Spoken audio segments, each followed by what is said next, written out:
Isang masaganang araw na naman sa baryo ng Katipunan at masaganang araw din para kay Neneng. Si Neneng ay anak ni Leonor at Emmanuel. Siya ay panganay na anak sa 3 magkakapatid. Si Neneng ay kilala sa buong baryo dahil sa kanyang magandang personalidad. Siya ay kilala dahil sa kanyang angking kabutihan.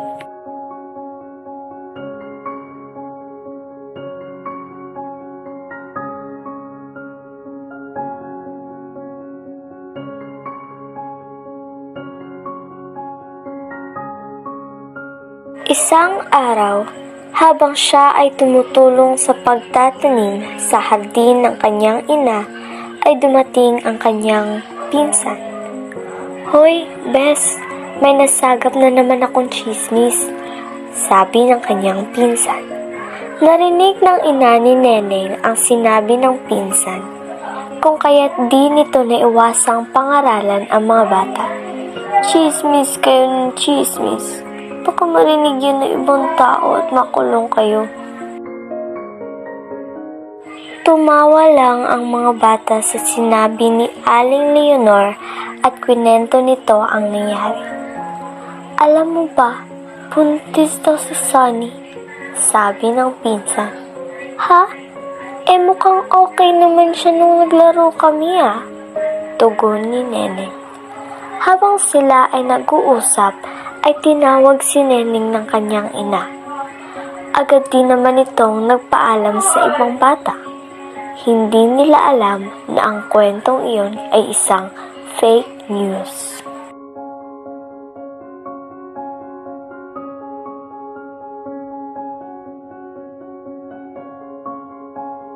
Lumipas ang ilang araw, ang balitang kutsero ay kumalat. Habang sila ay kumakain, ay may sumugod sa kanilang bahay. Isang boses ng matandang babae ang umaalingaw-ngaw sa loob ng bahay. "Nasaan si Neneng?" Galit na sabi ng matanda. Na makita ng matanda ang mga magulang ni Neneng, ay binantaan niya ito.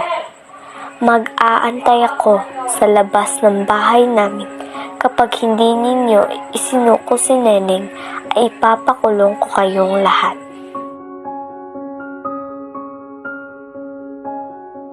Ang mag-asawa ay natakot sa banta ng matanda. Natatakot sila na madumihan ang pangalan ni Neneng at hindi na matanggap sa pagtatrabahuan nito.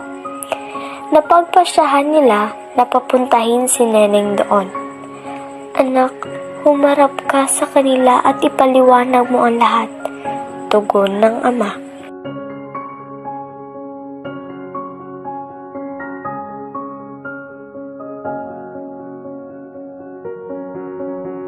Sinunod ni Neneng ang payo ng kanyang mga magulang. Sila ay pumunta roon na magkasama. Habang sila ay nasa pintuan pa lamang, ay nakita nila na andoon ang pinsan ni Neneng na bumaliktad sa kanya at narinig nila ang mga nabasag na mga mamahaling vase sa sahig. "Wala kang utang na loob. Pinakain kita at pinatira sa bahay namin. Ngunit ano ang isinukli mo? Isang kahihiyan na hindi namin makakalimutan. Dahil sa pagkakalat mo ng masamang balita, kaya nagkaganito. Ikaw na patay gutom ka?" sigaw ng matanda. Dahil sa galit ng matanda, ay hinawakan niya ang buhok ni Neneng at tinala ito sa may tulay. "Ang dapat na gawin sa mga walang utang na loob na kagaya mo ay ihulog dito," tugon ng matanda.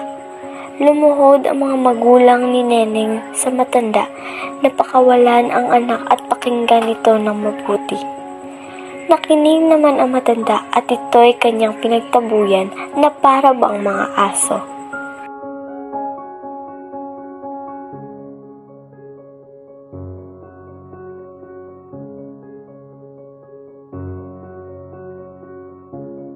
Umalis ang mag-asawa at dinala nito ang anak nila. Bakas sa kanilang mukha ang galit at lungkot dahil sa nangyari. Pinayuhan nila ito ng mabuti. Anak, kahit anong mangyari, huwag na huwag ka nang babalik sa pamilyang iyon. Masisira lamang ang buhay mo.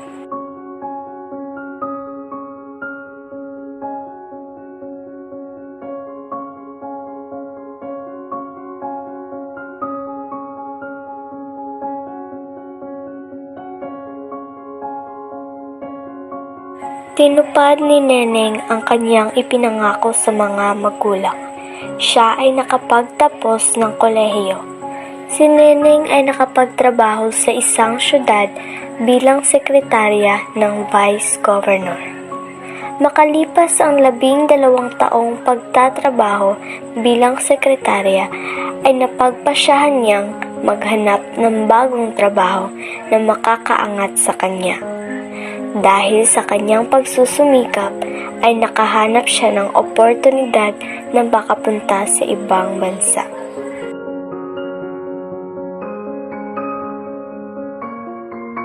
Si Neneng ay nag-resign sa kanyang trabaho at pumunta sa ibang bansa. Doon siya ay nagtatrabaho bilang manager ng isang mall. Siya ay nanirahan doon 10 taon na ang lumilipas hanggang sa kasalukuyan. Natulungan niya rin ang kanyang pamilya na may ahon mula sa kahirapan. Tinanggal na rin ni Neneng ang koneksyon mula sa mga taong umapi sa kanya.